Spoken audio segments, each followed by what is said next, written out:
Ya, Anda kembali di Apa Kabar Indonesia Pagi, pemirsa. Kita lanjutkan perbincangan kita dengan Mas Yanuar. Mas Yanuar, kalau kita dengarkan tadi ya, informasi dari polisi bahwa sudah setahun loh. Ini pabrik rumahan ilegal sudah beroperasi selama setahun dan tidak tanggung-tanggung keuntungannya per bulan bisa 700 juta lebih. Nah, ini selama setahun segitu lemahnya ke pengawasan kita Jadi, ini? pas seperti kita obrolan di segmen sebelumnya ya Mbak ya, kan keluar Permendaknya di 2024 awal.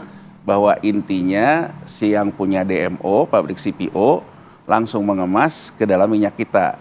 Nah, kalau yang saya tangkap dari polisi tadi, modusnya ini Spanyol nih, separuh nyolong. Jadi artinya, kan tadi polisi mengatakan dia mendapatkan curah. Ya. Yang harus dikembangkan sekarang oleh polisi mendapatkan curah itu dari mana? siapa? Betul. Kalau mendapatkan curah itu dari pihak yang kena kewajiban DMO, artinya harus dicek. Kalau saya lihat tadi kan kalau menurut polisi kemasan 1 liter menjadi 800 ya.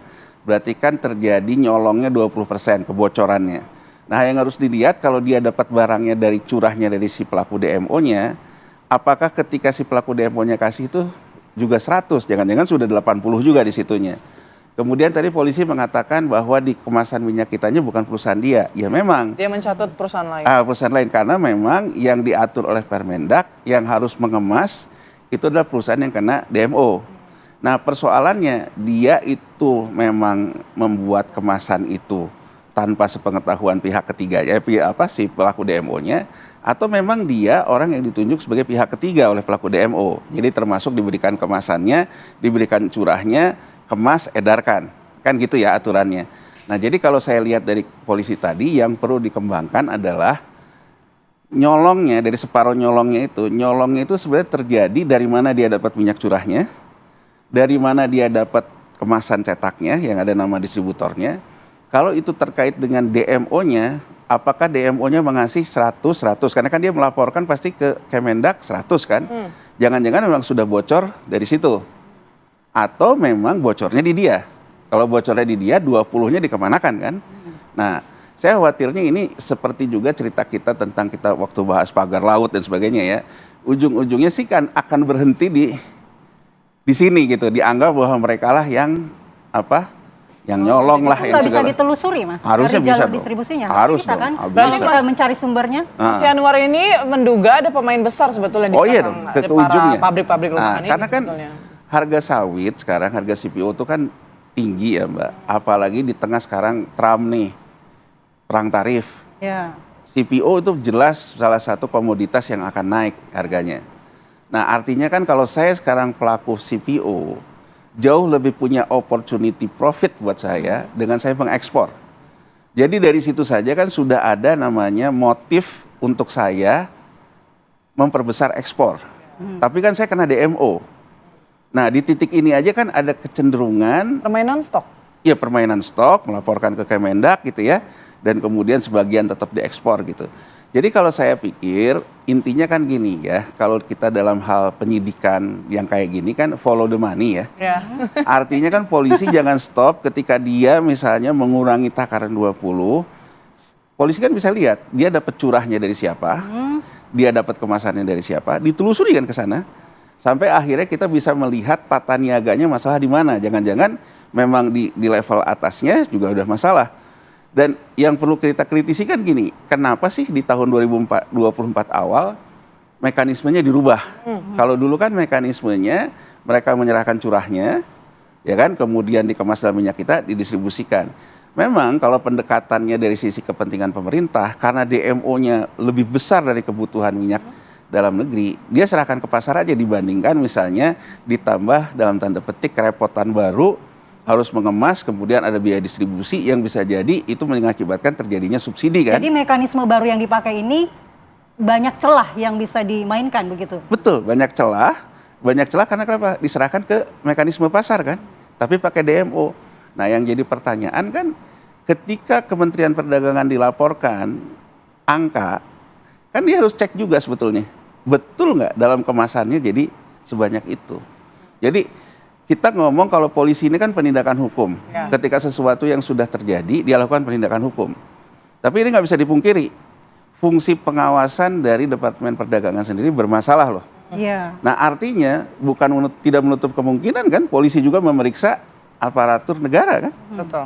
terkait dengan pengawasannya. Jadi kalau kita ingin menyelesaikan persoalan ini komprehensif menyeluruh, kan kita harus lihatnya dari penerbitan kebijakan yang berubah, pengawasan ketika kebijakan itu diberlakukan, kebocoran di mana, sehingga kita bisa melihat, oh persoalannya di tata niaga, baru kita kan respon berikutnya merubah tata niaganya atau segala macam. Jadi seperti yang dikatakan oleh Presiden Prabowo gitu ya, tidak ada ruang untuk korupsi gitu. Iya. Artinya di titik ini kita jangan hanya berhenti di persoalan orang-orang nyolong seperti ini. Oke, mungkin terakhir Mas, Mas Yanuar sendiri merasa sudah cukup tegaskah tindakan yang dilakukan penegak hukum saat ini begitu ataupun kementerian terkait dengan mencabut izin begitu, menangkap, menersangkakan begitu, karena praktik-praktik ini sangat gampang sekali untuk ditiru. Ataukah sistemnya Gampang harus sekali. diubah?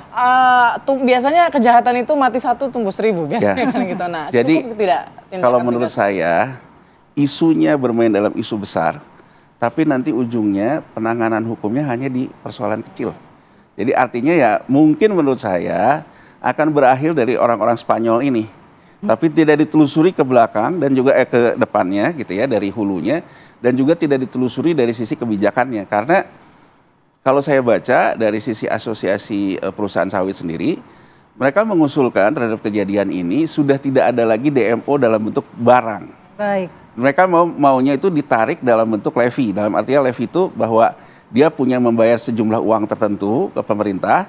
Uang ini nanti dipakai pemerintah untuk BLT, tapi si pasar minyak gorengnya kembali komersil. Karena menurut dia dengan kehadiran minyak kita sejak 2021 itu menjadi predator untuk yang Minyak premium ya? minyak premiumnya. Kan kalau kita lihat datanya memang ternyata DMO-nya lebih besar dari kebutuhan minyak goreng itu sendiri kan. Nah jadi di sini juga ada persoalan ternyata pelaku industrinya juga menginginkan tidak seperti itu. Ya. Tapi kan kalau konsepnya kembali ke BLT, pasarnya kembali pasar bebas, Baik. belum tentu pemerintah juga pada akhirnya bisa menjamin sesuai tujuannya kan. Nah ini kan menurut saya yang harus ditelaah, korupsi kebijakannya pun harus dilihat gitu. Oke. Baik, terima kasih Sama-sama, Mas Mbak. Yanuar. Ya. Terima kasih atas waktunya dan juga Sama-sama. penjelasannya di Apa Ya. Kabar Indonesia Pagi. Sama-sama Mbak. Sehat selalu, Mas. Sehat Mbak. Baik, dan pemirsa kita akan memantau lagi bagaimana pantauan dari rekan kita yang ada di Pasar Tomang ya. Ada Arif Budiman di sana yang meninjau bagaimana aktivitas dari Mendak. Ya, Ya, Arif, selamat pagi Putri. Ya, selamat ya pagi apa Putri agenda dan dari Mala. Saat Mendak ini, saat ini?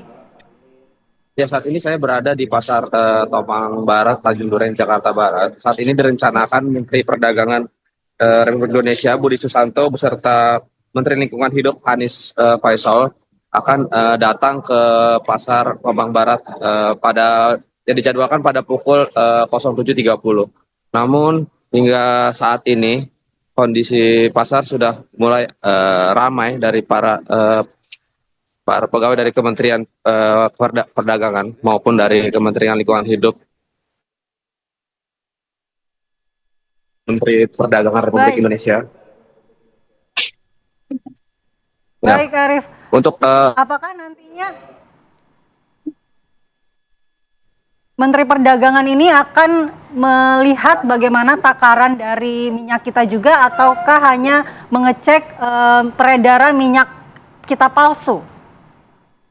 Iya, untuk kedatangan Menteri sendiri hari ini jadwalkan untuk menghadiri untuk melakukan program gerakan mapan atau gerakan nasional membersihkan pasar Nusantara, di mana ini yang digalakkan oleh Kementerian Perdagangan sendiri untuk melakukan bersih-bersih pasar agar para warga dan pedagang pun merasa nyaman saat dalam pasar. Namun tidak menutup kemungkinan nanti Menteri Perdagangan juga dalam untuk melakukan pengecekan seperti beberapa bahan pokok serta minyak kita yang saat ini tengah menjadi polemik di luar seperti itu.